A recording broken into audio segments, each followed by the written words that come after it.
Hello everybody, welcome to the JavaScript course. In this video, I'm going to discuss event propagation. So we have two parts of event propagation. The first part is called bubbling. So bubbling means that the events are triggered on an element up to its ancestors. Bubbling can be stopped by using two functions called stopPropagation or stopImmediatePropagation. So there are two different functions, and I'm going to handle them by using some examples to show their differences. And the second part of the event propagation is called capturing. So events are handled from the outermost ancestor down to the target element. So we can see that the capturing is just the reverse process of the bubbling. Now let us see the HTML file first. The HTML file has a number of elements. I have a title here, and then the HTML file links to a CSS file. Okay, so the CSS file is called styles.css. Okay, and in the body part, I have some divisions. The divisions are colored, and you can see that I have given some names to the divisions. The innermost part is called level 1, the middle layer is called level 2, and the outermost layer is called level 3. And after the divisions, I have a hidden division which is going to show you some information about the propagation. Okay, so I have also included a script called myscript.js, which is put in the JS folder. Okay, so you can see the hierarchy of the files on the left hand side.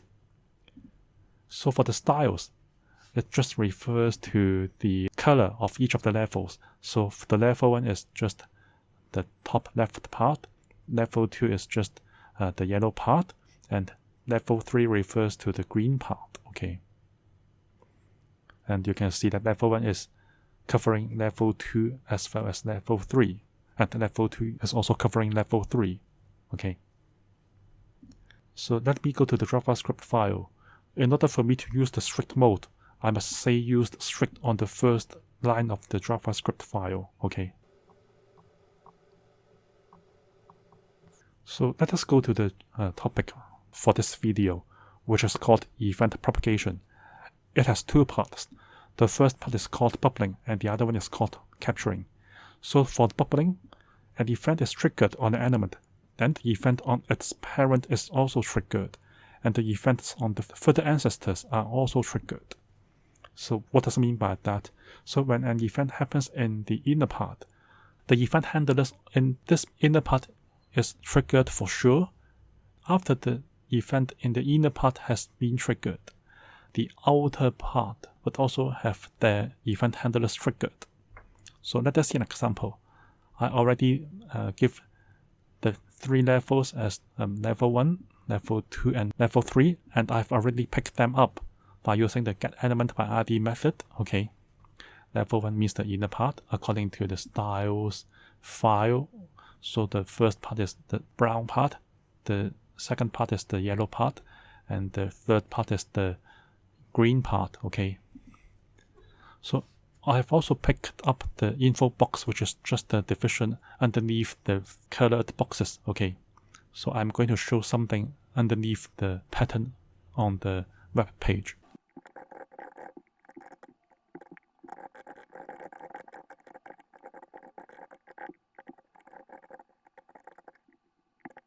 Okay, now I have the levels having assigned the function when the clicking action is done on each of the levels. Okay, so I just use the same function called showElements.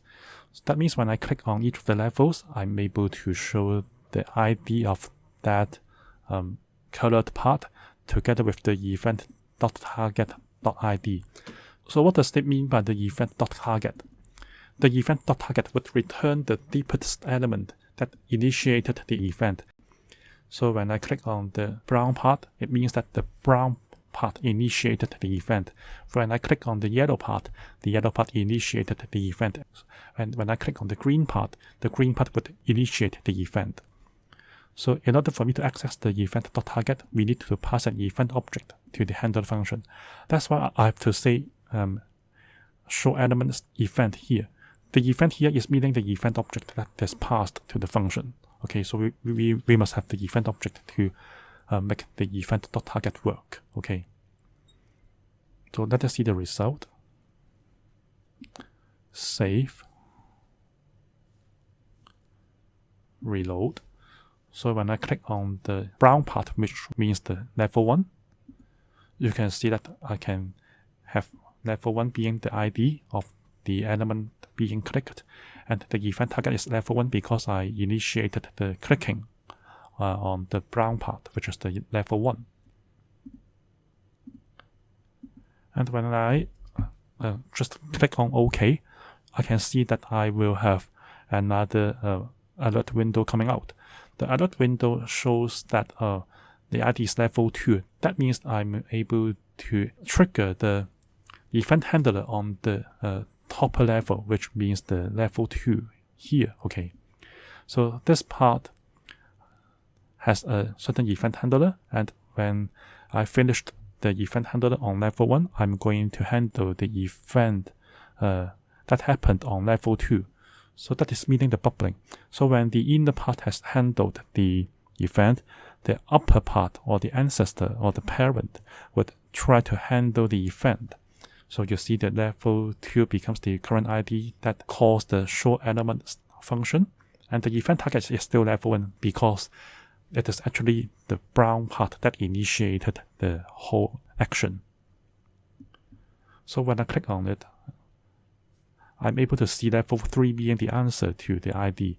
That means after level 2 has already handled the event, it is time for level 3 to handle the event, because level 3 also has the show element function as the event handler. Okay, and of course the event target is still level 1 because level 1 is just the beginning of our whole clicking action. Okay, so you can see that the bubbling happens from the event target element followed by the parent together with its further parent. That means the ancestors. Okay, so when I try to click on another part, for example the yellow part, I will have another result.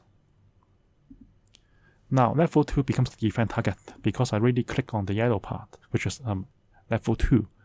And of course the element to handle is level 2. So level 1 doesn't call the show element function because it doesn't really initiate the clicking. Okay, so the next part to handle the function is called level 3 because of bubbling up. After level 2 has handled the event, the ancestor or the parent will try to handle the event again because level 3 also has the show elements assigned to the onClick event handler. Okay, and of course you can see that level 2 is the event target because I initiated the clicking on level 2 only. So how about the situation when I click on level 3, which is the green part? You can see that level 3 initiated the clicking, so the event target is level 3, and I just call the show element function on level 3 only, so I don't need to handle the show element function on level 2 and level 1. Okay, so that is called bubbling. When the descendant initiates the event, all other event handlers of the ancestors or the parents would also show their action when they have the event handler functions assigned to a certain event. Okay. Now let's talk about another function called stopPropagation. It will help us stop bubbling of one handler, even though the current element does all other handlers. So I can just stop a particular handler, but I can keep other handlers working. And there is another similar function called stopImmediatePropagation. It can stop the bubbling of one handler, but it would also stop other handlers on the current element. It seems a bit abstract, so let us see an example to illustrate the difference between the two functions called stopPropagation and stopImmediatePropagation.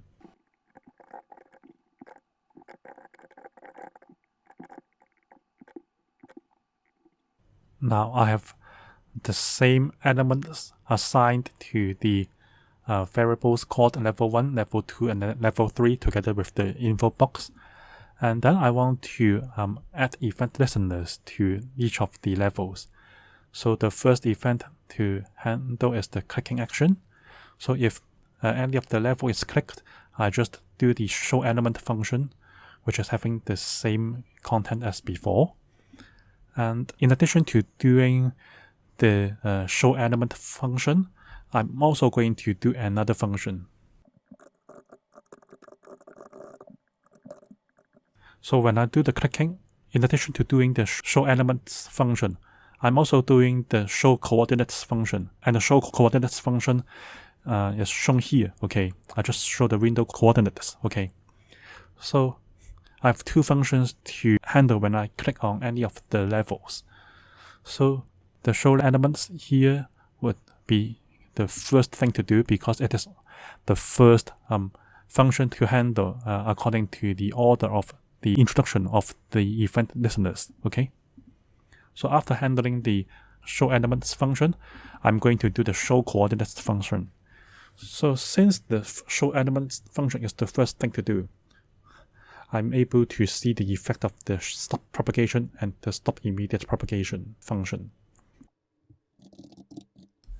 So let's see the effect first.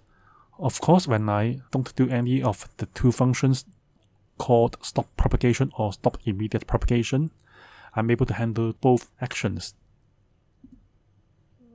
Save, reload. So when I click on any of the colors, I'm able to show the effect coming from the show elements function. After that, I'm able to see the coordinates that I clicked on because I'm able to show the result coming from the show coordinates function, okay?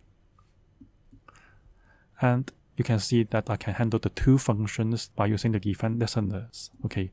But how about the situation when I use the stopPropagation or the stopImmediatePropagation?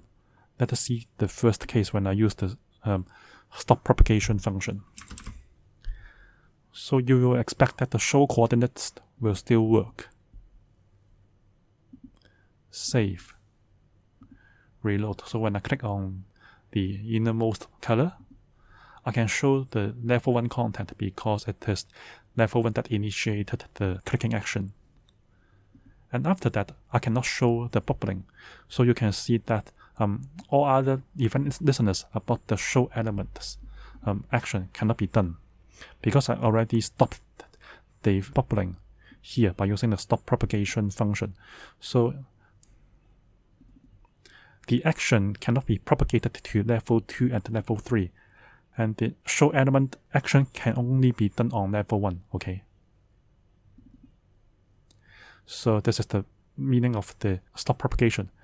It can stop the propagation of the function indicated by the show elements, but it cannot stop other event handlers indicated by the show coordinates function. So let me go to the meaning here. I can stop one handler, but I cannot stop other handlers of the current element. So I can stop the current event handler called show elements, but I cannot stop the event handler called show coordinates, okay? But how about the situation when I used stopImmediatePropagation? Let us see. Save, reload. So when I click on the innermost part, I can show the event target together with the ID of level 1. And after that, I cannot show the propagation of the show element event in level 2 and level 3. And at the same time, I cannot show the coordinates of the place that I clicked on. That means all other event handlers on the current element cannot be done. That means I'm able to stop further action of the other handlers on the current element. So not only the show elements function cannot be done, but also the show coordinates function cannot be done. So that is the meaning of the stopImmediatePropagation.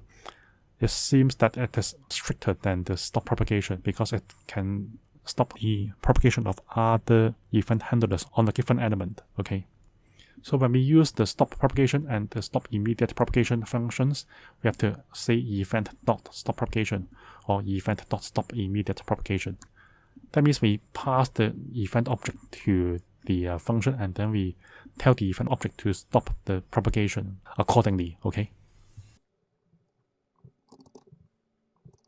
So the problem of stopping propagation is that we have to think twice before we do so, because the target element can help us control the ancestors, which is a very useful tool actually. So when we do event delegation later on, we can use the bubbling technique to help us simplify our tasks significantly, okay? And then we go to the capturing part. The idea of capturing is that I can get the outermost ancestor, and then I can get the inner elements layer by layer until I get the current target element. So the process is like this. We do the capturing to the target element, and then we do the bubbling back. So the idea is like this. We go from level 3, and then I go to level 2, and then I go to level 1, which is our target maybe. And after getting the target, I go back to level 2, and then I go back to level 3 to do the bubbling. Okay, so the process is down to the target element, and then it goes up from the target element to the very outermost layer. Okay. So if we want to handle the event during the capturing process, that means the top-down process, I can use the capture equals true key value pair in the addEventListener function. So let us see an example.